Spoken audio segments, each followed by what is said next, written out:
Mr. Minister, I looked at your own ministry's documentation.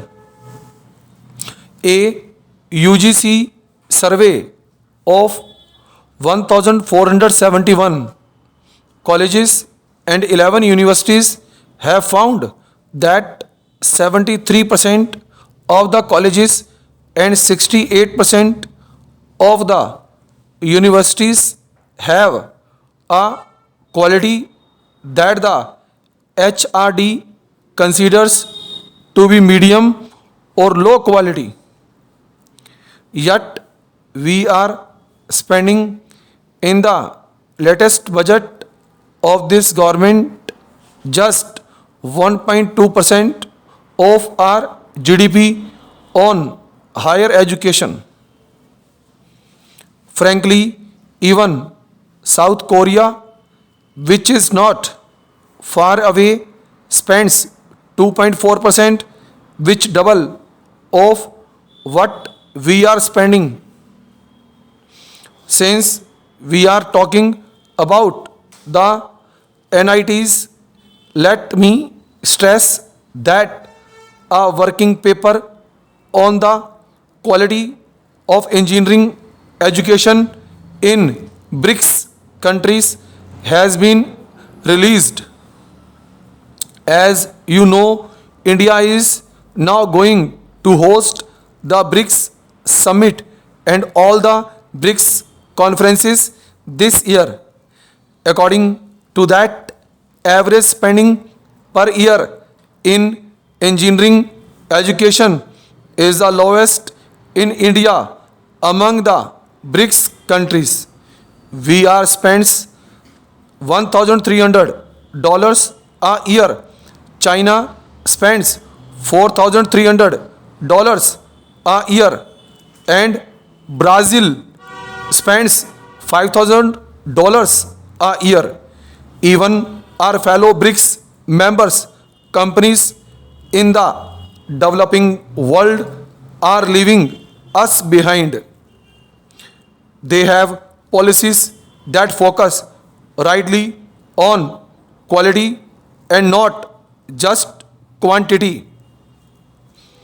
While we are on BRICS, let me mention that in terms of higher education and training, Russia is 47th amongst the 148 countries surveyed in the world. We are ranked only at 91. We do not even have complete compasses like the NIT that we are just approving today. It is no wonder that statistics are loaded against us. Though I am not going to speak on the next bill on the IITs, let me again remind you about the Kakodar committee reforms. Really, we ought to take those into account and implement them. They have been sitting with your government for 2 years on the IITs. In global ranking, we know our IITs will feature in the top 200. When we sum to the NITs, they do not feature anywhere in the top 500. Why is this the case? Why is it that we are so insistent on increasing the numbers of our institutions without a corresponding interest in ensuring that we improve the quality of our institutions? Governments can exploit sheer numbers for public relations purposes, but what about the hundreds of students who enter these institutions each year in the hope of getting a decent education, but are told upon graduation that they are unemployable and they need to be trained all over again. The quantum of support that our government is granting to higher education institutions is simply insignificant in comparison to finding that other countries and other governments are giving. I think Delhi University's research and development funds alone exceed that of the entire HRD budget that the Honorable Finance Minister has given. All the UGC, all the agencies, including the UGC put together, will come under one university in America. There are, of course, structural and financial differences between us and the Harvard.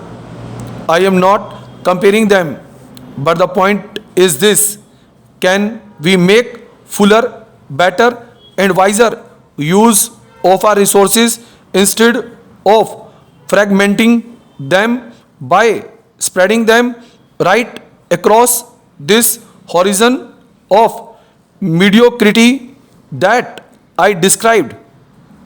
We should be building big ships that can withstand the ocean and not boats that will capsize at the first wave. You mentioned, Mr. Minister, in your remarks the importance of innovation. I agree with you 100%. When I was there, I would make the same point. But look at what we are doing. India today has 70% of the world's brains because we have 17% of the world's people. But we are only producing 3.5% of the world's global research output. There is something wrong there. What are we doing to tap the possibilities of industry, academia, collaboration? My government had accepted the report given by Shri Narayanan Murthy to promote more academia industry interface.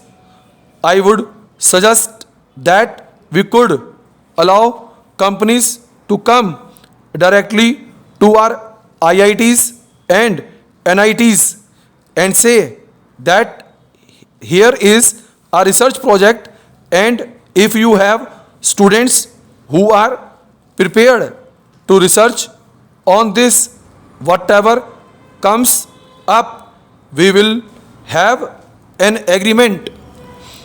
We will innovate something together and NIT can share the profits with the private companies.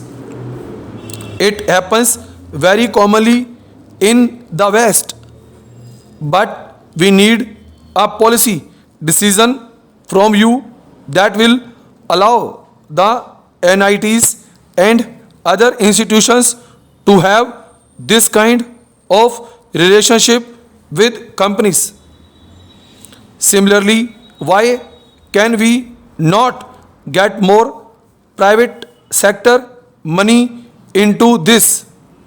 You admit that you do not have enough money in your budget.